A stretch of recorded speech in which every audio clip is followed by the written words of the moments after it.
how you doing? This is Craig Beck, aka the Stop Drinking Expert. Welcome into another episode of the Happy Sober Podcast. And today we're talking about something important. We're talking about the idiots. How do you deal with the idiots? We've talked about this before, but it's an important point, so I thought it's worth going over again. And I saw a comment on YouTube yesterday, and someone said, I've quit drinking, but Craig, how do I deal with my friends and family who keep trying to bully me into drinking again? Let's talk about it today. But first, your friendly reminder that sitting on the fence and doing nothing and just worrying about this doesn't make it go away. And in fact, you can spend years, decades doing this. So what I would suggest is you get off the fence, pull the splinters from your backside, and go to the website, stopdrinkingexpert.com. Sign up for today's free quit drinking webinar, and I'll even give you a copy of my best-selling book, Alcohol Lied to Me, as a free gift just for turning up. So, by the way, coming to you from London today. Not that it makes any difference. It makes a difference to me. So let's start with why. It's always a good place to start, isn't it? Why are these people who supposedly love you and care for you trying to trip you up and trying to get you drinking again? And the most important thing for you to understand here is actually it's got nothing to do with you. It's got no bearing on whether alcohol is good for you or bad for you, or whether you're missing out, or whether it's got nothing to do with you. This is all about them and their own internal dialogue. All right? Because look, when you quit drinking, you cause a problem for the drinkers in your life because you shatter one of the most important safety nets they think they own. You know, drinkers love safety in numbers. It's their favorite tool to defend the indefensible. Yeah. They love the concept of social proof. If they can look around the room and see other intelligent people also choosing to drink the poison, they can somehow say to themselves, well, it can't be that bad then. Now, of course, safety in numbers has no bearing on reality. There is no safety in numbers with alcohol. It doesn't matter whether you drink on your own or with 100 other people. It's not like one person gets picked out to have something terrible happen to them. The odds are the same for every drinker in the room.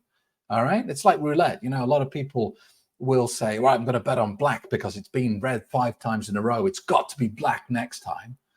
That's nonsense. The odds of it being red or black are exactly the same every single turn of the wheel. And the same is true of problem drinking or consuming alcohol. It doesn't matter whether you're on your own or with, 10,000 people at a concert. The odds of something terrible happening to you remain exactly the same. So when you stop drinking, you shatter the illusion of safety in numbers because they love you, they respect you. And if you're choosing to give up alcohol, you must be doing that for a reason. You must be concluding that it's bad for you, that alcohol is bad. This kind of flares up some little, niggling thoughts at the back of their head that they're concerned about.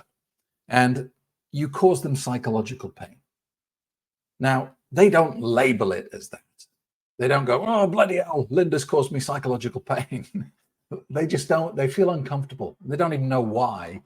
But what they do know is that you're causing it, and it's because you've been a party pooper, you're spoiling the fun, you're being antisocial, whatever label they want to apply to it. So they will try and tempt you back into drinking, and they'll say things that seem entirely plausible and logical. They'll say, well, surely you can just have one. I mean, don't go mad, just have one, just to be sociable.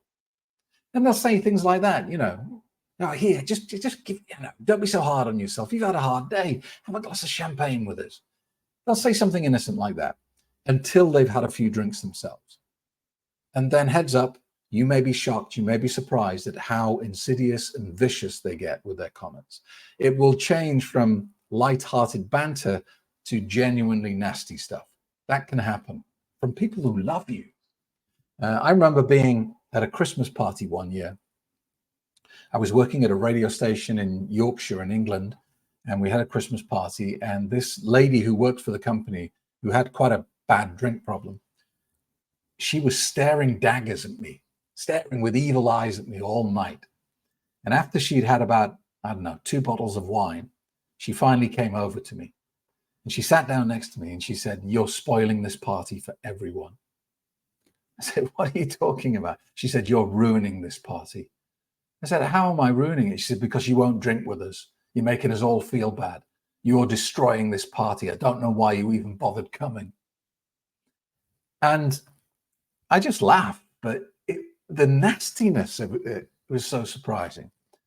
So that's why. Like, it's got nothing to do with you. They don't hate you. They don't mean what they're saying. They're in pain and they're trying to get away from it. Because as a species, we're pretty simple to work out. Human beings are motivated by 2 things and 2 things only: the need to avoid pain and gain pleasure. So what we've established here is your sobriety has caused them pain. They now have a choice. They can quit drinking and the pain goes away. They feel good. But that's not the path of least resistance. And as a species, we generally take the easy route if we can. So the easier path is to get you drinking again. Pain goes away. So that's why they're doing it. Yeah. They're just trying to make the pain go away. That's all they're doing. So how do you deal with them? Do you just bow to them and drink? Of course not. There are. I'm just keeping an eye. Someone's going to ring my bell very soon, and I'm going to have to go and let them in. So I'm hoping I finish this video in time. There are different ways depending on who they are.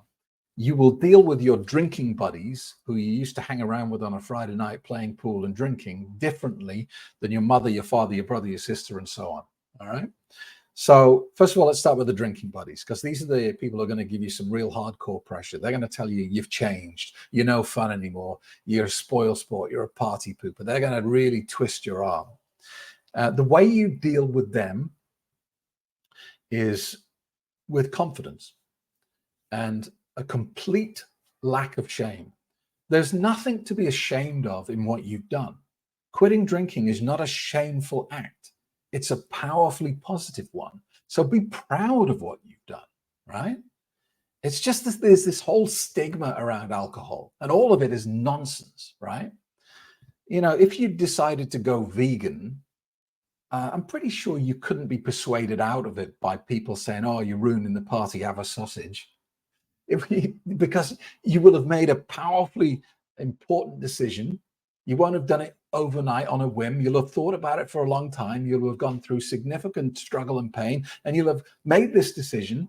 And someone just bullying you, I'm presuming, would not be enough to change your path.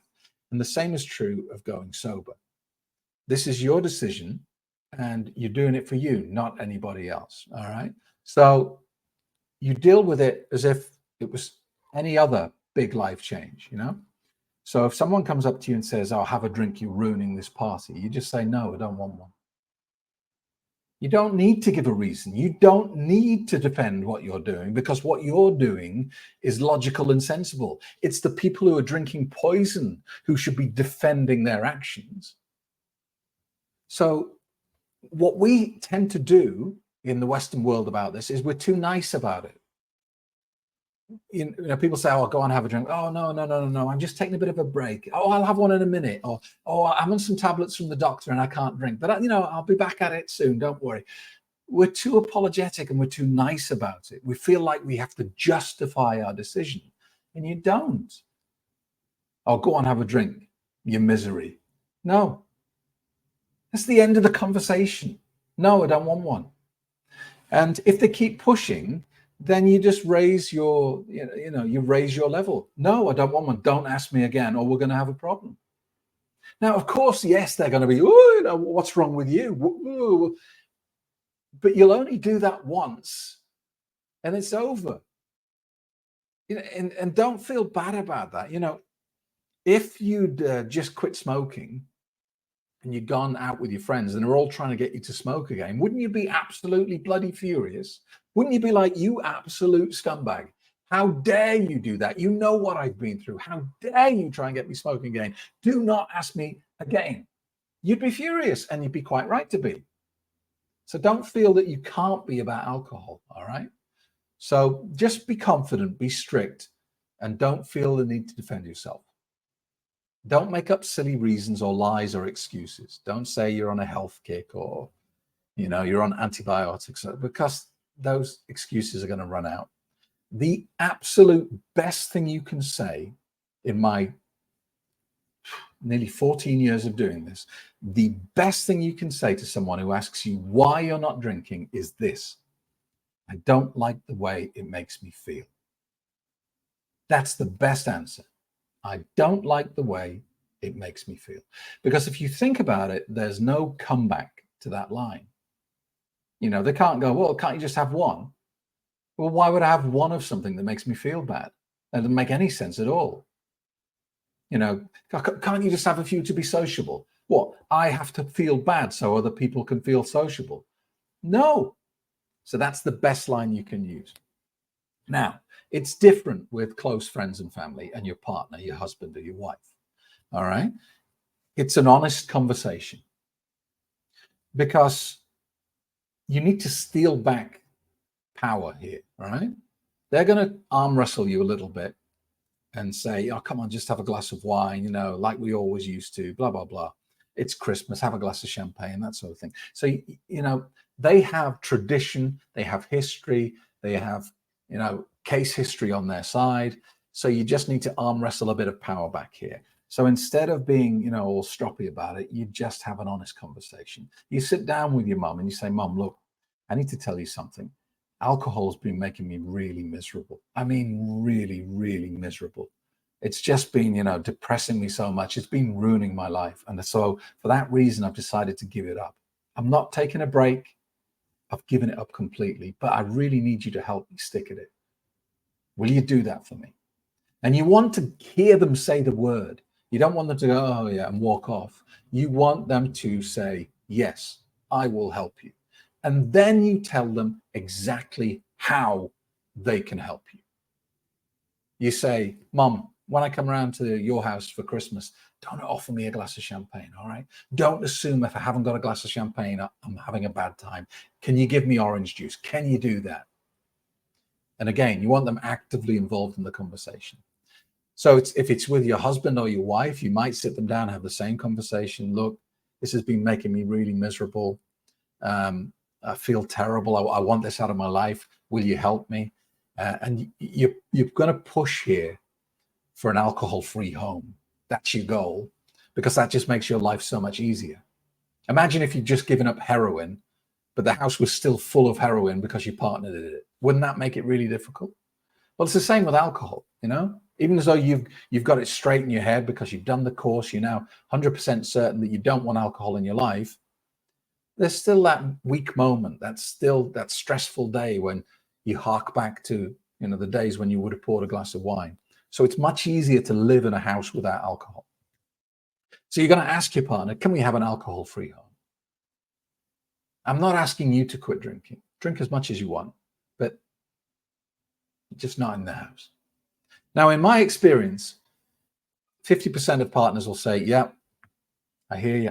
I love you. I support you. That's no problem. The other 50% will say, no way. You're not spoiling my fun. It's my home too, and so on and so on. So if you get a negative response, then go for the compromise. Say, okay, I understand. Can we have an alcohol-free home for a month? 21 days. That's how much time it takes just to get you settled into the new routine.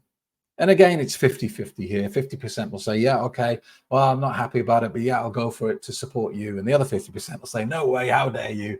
You're not spoiling my fun. If you're still in the negative camp, you may have bigger problems to deal with. But generally, you can find a compromise agreement, all right? But you need to tell your partner how they're going to help you. Don't buy me a bottle of wine when you go and buy yourself one. Don't stick, takeaway night doesn't have to involve alcohol. Don't assume that I need it or want it, okay? I think there's a road sweeper going past that's quite noisy. So that's generally how you deal with this. And it's two different ways. The drunken friends are one thing, and the close friends and family are an entirely different thing. So I hope that helps. Tell me in the comments what experiences you've had Have you ever had anything as bad as I had it, where someone singled you out and told you that you're ruining the whole night by not drinking? In the comments below, and don't forget to like and subscribe to this as well. Thanks so much for being with me today. I will see you in the next episode. Don't forget to go to the website, loads of blog articles and free advice there at stopdrinkingexpert.com.